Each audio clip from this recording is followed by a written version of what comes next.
A paz, irmãos. Hoje o Espírito Santo me trouxe uma palavra para compartilhar, com vocês sobre a idolatria, A idolatria que nos afasta de Deus. Falar sobre idolatria é sempre difícil, pois os que cometem esse pecado não aceitam e precisam de tempo e muita paciência para poder enxergar o seu erro. Qual o ídolo que você se curva hoje?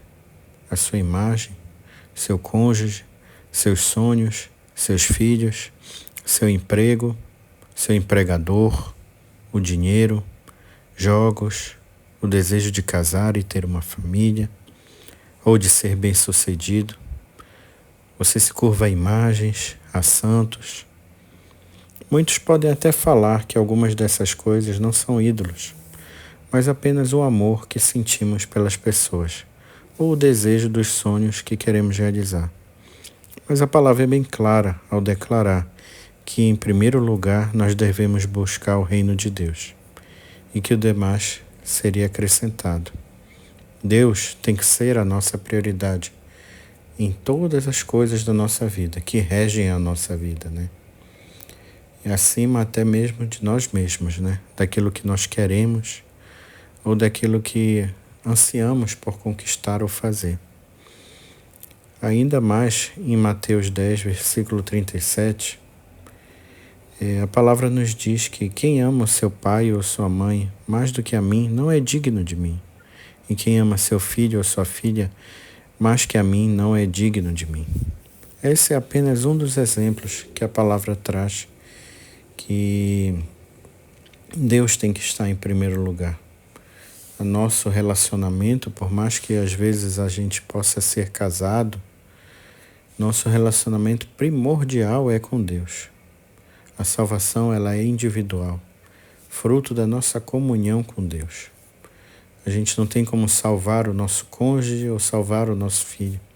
A gente ama sim o nosso cônjuge, ama nossos filhos, ama essas pessoas, mas Deus sempre tem que estar em primeiro lugar, E por outros diversos versículos, a palavra aborda também o mesmo sentido sobre a idolatria, Eu vou abordar apenas alguns que o Espírito Santo me falou hoje, Essa palavra veio dele e eu apenas estou repassando o que ele ministrou a mim, Esses ídolos que levantamos nos nossos corações e que nos prostramos diante deles diariamente, não têm o poder de fazer nada, somente de nos desviar do caminho certo. Extraímos das Escrituras que o ser humano foi feito com o propósito de adorar a Deus, como a gente pode achar expresso nos Salmos 148 a 150, que são os últimos salmos do livro de Salmos, Então nós fomos feitos com este propósito de adorar a Deus. Por isso que facilmente a gente se desvia para adorar outras coisas colocando no lugar de Deus. E isso é errado, Nesses últimos salmos, ele declara que toda a criação deve louvar ao Senhor. E essa necessidade constante que a gente tem de tocar, de pegar, e de ver, como o próprio um dos apóstolos do Senhor Jesus falou, quando os demais relataram a ele que o Senhor Jesus tinha voltado. E Tomé disse que ele só acreditaria se ele visse e se ele tocasse na ferida do Senhor. Então muitos são assim, céticos, E perdem a oportunidade grande, de serem cheios da presença do Senhor. Porque o próprio Senhor Jesus diz que bem-aventurados são aqueles que não precisam ver para crer, Por isso que a gente forja imagens, bota pessoas no pedestal, no centro do nosso coração, ou então quando casa, bota o cônjuge como se fosse algo que fosse perfeito, que não pudesse errar. E isso é uma armadilha que lá na frente a gente cai e só se decepciona, pois não há não há salvação, não há misericórdia quando caímos na mão do homem, né? E nada que o homem possa criar, né, feito pelas mãos do homem, ele pode ser maior do que o Criador. Como a criatura poderia ser maior do que o Criador? Às vezes essa cegueira é tão profunda e enraizada que até parece um glaucoma, que é aquela doença que nós temos nos olhos, que quanto mais tarde deixamos para tratar, né, ela fica cada vez mais difícil de recuperar a visão e discernir o que é certo do errado. Como se os nossos olhos estivessem cobertos por uma película, né, que turva o nosso entendimento e embaça a nossa visão, para que não venhamos a ver o erro que estamos caminhando e nos acomodar nesse caminho largo, que no final só nos leva à condenação eterna. Falamos de boca cheia algumas vezes que conhecemos e servimos a Deus, mas não lemos a Bíblia.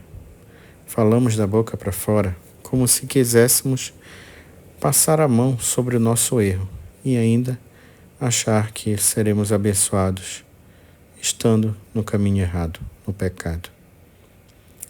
Será que a gente se contenta apenas em ouvir a experiência dos outros que tem com Deus? Será que nós não queremos ter uma experiência individual com Deus?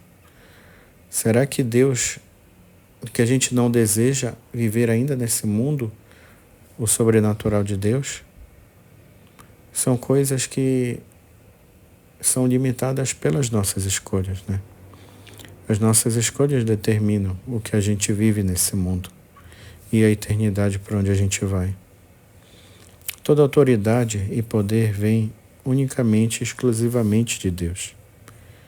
E sem isso, o ser humano não pode fazer nada.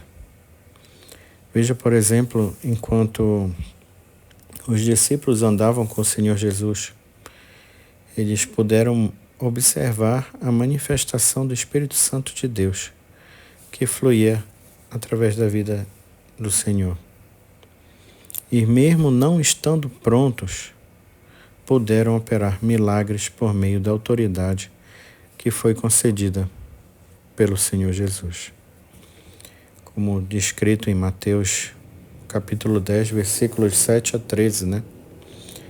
O versículo 7 diz: Vão e anunciem que o reino dos céus está próximo. Curem os doentes, ressuscitem os mortos, purifiquem os leprosos e expulsem os demônios. Deem de graça, pois também de graça vocês receberam. Vemos aqui nesse versículo 7 a autoridade emanada pelo próprio Filho de Deus aos apóstolos, os imbuindo de poder para que eles operassem através do poder do Espírito Santo. O poder não veio de Pedro, de Mateus, não veio de nenhum dos apóstolos. O poder veio da autoridade dada através do Senhor Jesus. E o milagre, quando eles curavam os enfermos, expulsavam os demônios, tudo era feito por intermédio do Espírito Santo, né? E não pela mão do homem, né? E porque é de Deus que procedem todas as coisas. Tudo é obra do Senhor, né? A gente vê com o cuidado de Deus em preparar os apóstolos para o ministério que haveria de vir, né? No versículo 9 diz: Não levem no cinto moedas de ouro, prata ou mesmo de cobre. No versículo 10, não levem bolsa de viagem, nem outra muda de roupa, nem sandálias, nem cajado. Quem trabalha merece o seu sustento. Então aqui o Senhor nos ensina que eles deveriam ter a dependência do fruto do trabalho deles, daquilo que eles estavam fazendo, que era levar a palavra, né? E confiar em Deus, e não nos recursos que eles iriam levar para a viagem ou nas muitas roupas que eles poderiam carregar, né? E quando eles chegavam para pregar no povoado, eles procuravam as pessoas dignas em uma casa E essas pessoas o acolhiam, né? E isso é o que a palavra nos ensina. Esse é o cerne de todo aquilo que nós devemos ser. Nós não devemos cobrar pelos milagres que fazemos através da nossa vida, porque vem de Deus o dom. O dom não é meu, não é seu, não é de ninguém. O dom vem de Deus, então cobrar pelo dom de Deus, a gente vai ter que pagar um preço muito alto quando tivermos face a face com Deus. A palavra também diz que Deus é um Deus zeloso, né? Em algumas versões traduz até como ciumento, como está em Naum, capítulo 1, versículo 2. Então o pecado da idolatria ele é tão sério que no livro do profeta Samuel ele é comparado com a rebelião. No livro de Samuel, capítulo 15, versículo 23, o profeta Samuel diz ao rei Saul: porque a rebelião é como um pecado de feitiçaria, e a obstinação como a iniquidade e a idolatria. Porque você rejeitou a palavra do Senhor, ele também o rejeitou como rei. Então nós vemos a consequência da idolatria, que é a separação de Deus, né? Separação dos caminhos de Deus, dos propósitos de Deus, e vivermos somente com aquilo que a gente acha que é certo, né? Desligados de Deus. O versículo é bem claro ao afirmar que a rebelião e a obstinação ou teimosia são colocados lado a lado com a idolatria. Isso se deve ao fato de que, assim como a idolatria coloca outra coisa no lugar de Deus, a rebelião e a obstinação contra a vontade de Deus colocam o próprio eu ou os próprios desejos acima da autoridade divina.